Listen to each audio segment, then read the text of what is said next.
Welcome to పూరా local. హోటళ్లకు వెళ్లి గుమగుమలాడే చికెన్ బిర్యానీ లేదా చికెన్ కర్రీ లాగించేస్తున్న వారు ఖచ్చితంగా తాజాగా జరుగుతున్న పరిణామాల గురించి తెలుసుకోవాల్సిందే. మనం తినేది తాజా మాంసమా లేక చనిపోయిన కోళ్ల కుళ్ళిన మాంసమా? రంగారెడ్డి జిల్లా షాద్ నగర్ పట్టణంలో వెలుగు చూసిన ఒక షాకింగ్ ఘటన ఇప్పుడు ప్రజలను వణికిస్తోంది. తక్కువ ధరకే వస్తుందనే కకృతితో కొందరు హోటల్ నిర్వాహకులు ప్రజల ప్రాణాలతో చెలగాటమాడుతున్నారు. చనిపోయిన రోగాల బారిన పడ్డ కోళ్ల మాంసాన్ని గుట్టుచప్పుడు కాకుండా హోటళ్లకు సరఫరా చేస్తున్న ఒక పెద్ద నెట్వర్క్ ను స్థానికులు రెడ్ హ్యాండెడ్ గా పట్టుకున్నారు. మహబూబ్ నగర్ నుంచి షాద్ నగర్ పట్టణానికి ఒక ఆటోలో భారీగా చికెన్ తరలిస్తుండగా స్థానిక వ్యాపారులకు అనుమానం వచ్చింది. వెంటనే అప్రమత్తమైన వారు ఆ ఆటోను అడ్డుకుని తనిఖీ చేశారు. ఆ తనిఖీలో తేలిన నిజాలు చూసి అందరూ షాక్ అయ్యారు.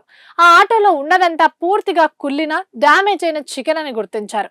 స్థానికులు ఏమాత్రం ఆలస్యం చేయకుండా మున్సిపల్ అధికారులకు సమాచారం అందించి ఆటోతో పాటు నిందితులను వారికి అప్పగించారు. ఘటనా స్థలానికి చేరుకున్న అధికారులు ఆ మాంసాన్ని పరిశీలించి అది అనారోగ్యంతో చనిపోయిన కోళ్ల మాంసమేనని ప్రాథమికంగా నిర్ధారించారు. ప్రజల ఆరోగ్యంతో ఆటలాడుకుంటూ ఇలాంటి నిషిద్ధ మాంసాన్ని కొనుగోలు చేస్తున్న హోటళ్లపై అత్యంత కఠినమైన చర్యలు తీసుకుంటామని కమిషనర్ హెచ్చరించారు. చౌకగా వస్తోందని కకృతిపడి అమాయక ప్రజల ప్రాణాలను పణంగా పెడుతున్న ఇలాంటి హోటల్ నిర్వాహకులపై, కేటుగాళ్లపై కఠినమైన చట్టపరమైన చర్యలు తీసుకోవాలని స్థానికులు డిమాండ్ చేస్తున్నారు.